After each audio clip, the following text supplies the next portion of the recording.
नमस्कार मित्रों, मैं नीरज श्रीवास्तव। जैसा कि हमने चैनल बनाया है जो जन सेवा के लिए है, तो आज हम बात करते हैं आपसे कि हम मकान बनाने में कैसे खर्चे को कम करें। तो मित्रों, मकान बनाने में कुल 4 प्रकार के खर्च होते हैं। एक तो जिसमें जगह का खर्च है, तो वो तो आप अपने हिसाब से जगह का चयन कर सकते हैं। तो और दूसरा खर्च आता है निर्माण सामग्री का, तीसरा खर्च आता है कामगारों का, चौथा खर्च आता है टूल्स एंड टैकल्स का, मतलब यंत्रों और उपकरणों का।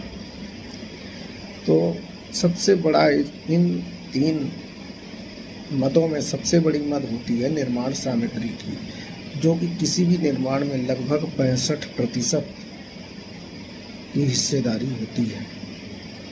और इसमें भी, इस सामग्री में भी सबसे बड़ा खर्च होता है सीमेंट और सरिया, स्टील, जिसको हम हिंदी में सरिया बोलते हैं।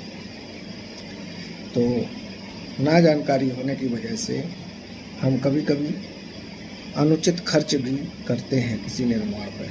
अनुचित खर्च कैसे करते हैं, एक उदाहरण के लिए बताते हैं कि हम ये समझते हैं कि जो सीमेंट सबसे महंगा मिल रहा है वही सीमेंट सबसे अच्छा है। हम इस बात को नहीं बोल रहे हैं कि वो सीमेंट अच्छा नहीं है, लेकिन आपकी क्या ज़रूरत है, आप उस हिसाब से उससे कम पैसे में और अपने ज़रूरत के हिसाब का सामान लेकर के प्रयोग कर सकते हैं। जैसे कि सबसे पहले आपको निर्माण क्या करना है। मकान तो एक एग्जाम्पल है ही। आप कोई पब्लिक बिल्डिंग बना रहे हो या घर बना रहे हो। पब्लिक बिल्डिंग में होता क्या है, जनरली सामान्य तौर पे देखा गया है कि पब्लिक बिल्डिंग का जो हम डिज़ाइन करते हैं वो हम अधिक लोड के लिए करते हैं, और घर का जो निर्माण होता है वो हम कम लोड के लिए करते हैं। तो आप पहले निर्माण का वर्गीकरण कीजिए। अगर आप घर आदि का निर्माण कर रहे हो तो ये वीडियो आपके लिए बहुत ही लाभदायी सिद्ध होगा। अब हम बात करते हैं सीमेंट की।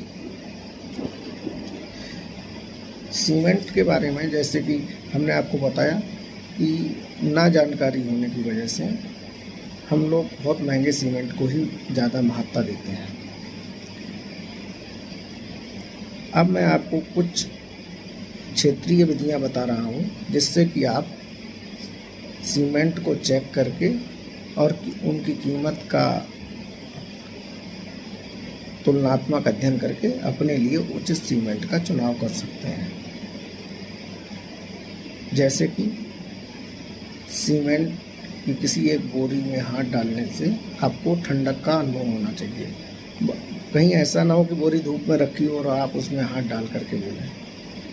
समान जगह में सीमेंट की 2-3 आप वैरायटी रख सकते हो, या आप जो सस्ता सीमेंट मिल रहा है आपको, उसमें हाथ डाल के देख लीजिए। दूसरा, सीमेंट की एक मुट्ठी को आप बाल्टी भर पानी में डालेंगे तो वो सीमेंट अचानक नहीं बैठ जाना चाहिए, धीरे धीरे पानी के अंदर बैठना चाहिए। तीसरा, सीमेंट को उंगलियों के बीच स्लाइड करने से चिकनेपन का अनुभव होना चाहिए। ऐसे जब करेंगे तो एकदम चिकनाहट होनी चाहिए, उसमें खुरदराहट या कोई दाना टाइप का चीज़ नहीं आनी चाहिए।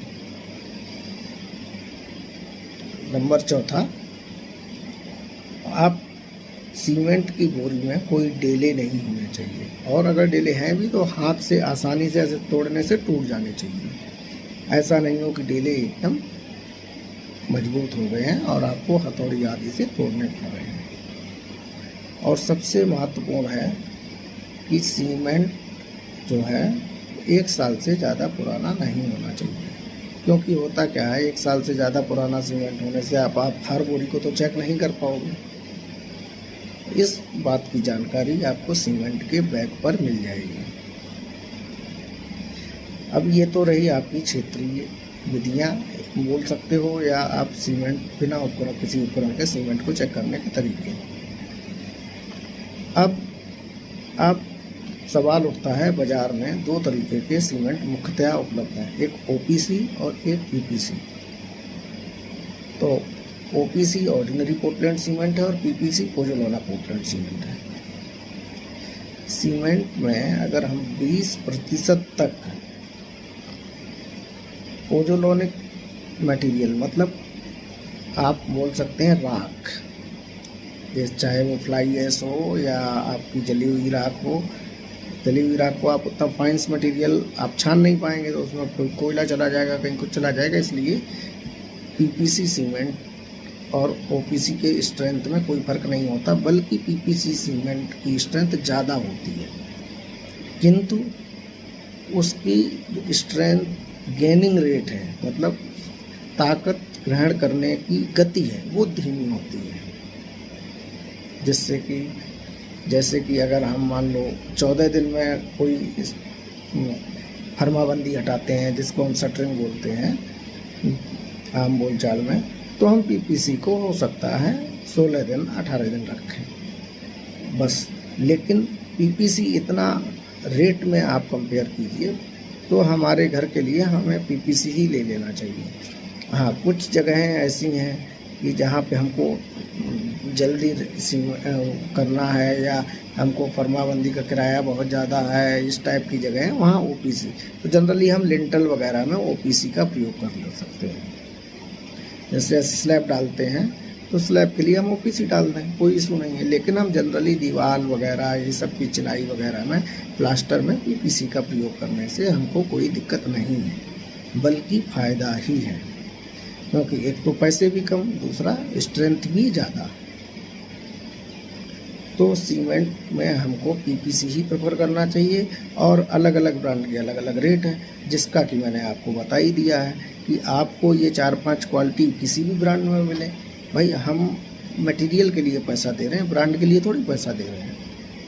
और अगर आप ब्रांड के लिए पैसा देना चाहते हैं तो दे सकते हैं, लेकिन हम उतना अधिक पैसा खर्च करके दूसरे मटेरियल में लगाएंगे या हमारे दूसरे मद में काम आएंगे। तो इस तरीके से हम सीमेंट में होने वाली अधिकतम खर्च को मिनिमम कर सकते हैं, न्यूनतम कर सकते हैं। तो हमें उम्मीद है कि इस तरीके से आप अपने कुछ खर्चे को कम कर पाएंगे और ये वीडियो भी आपको पसंद आया होगा। अगर आपको ये वीडियो पसंद आया है तो इसे लाइक करें, शेयर करें, और आपको इसी तरीके के और वीडियो भी मिलते रहेंगे। जय हिंद, नमस्कार।